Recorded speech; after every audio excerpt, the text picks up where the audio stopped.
আমি একটি কথা বলতে চাই, আমরা যারা সাংবাদিক আছি তারা কেউ কারো শত্রু নাই, সবাই একটি পরিবার। কে কোন প্রেস ক্লাবের সদস্য, কে কোন ক্লাবের সদস্য এটি বড় কথা নয়। আমরা প্রত্যেকটা মানুষ এক একজন কলম যোদ্ধা। আর এই কলম যোদ্ধাদের উপরে যারাই নির্যাতন করবে, হামলা করবে, তাদের বিরুদ্ধেই আমাদের কলম চলবে। আমি ছোট মানুষ, আমি হয়তো অনেকের মতো অতটা বুঝি না, তবে যতটুকু বুঝি, অন্যায়কারী কোনো রাজনৈতিক দলের বলেন, কোনো কর্মকর্তা বলেন, কোনো ব্যক্তি বলেন, কেউই না।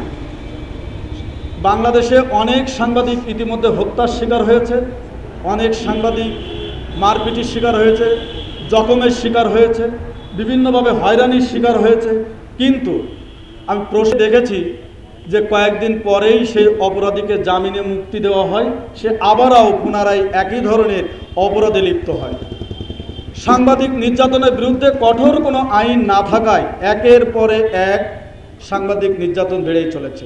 আমরা যদি সাগর রুনির কথা চিন্তা ভাবনা করি তাহলে খেয়াল করবেন যে তার হত্যার দীর্ঘ প্রায় 2 যুগ পার হতে চলেছে, তবুও এখনো পর্যন্ত তার হত্যার বিচারের পূর্ণাঙ্গ রায় এই জাতি দেখতে পারেনি।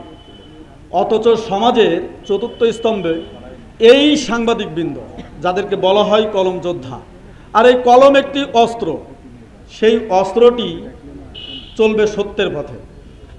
আমি বলতে চাই প্রশাসনকে, যে সাংবাদিককে হুমকি বা হেনস্থা করা হবে, যে হেনস্থা করবে তাকে 24 ঘন্টার ভিতরে গ্রেপ্তারপূর্বক আদালতে প্রেরণ করা হবে, সেই ব্যবস্থা আপনারা করুন।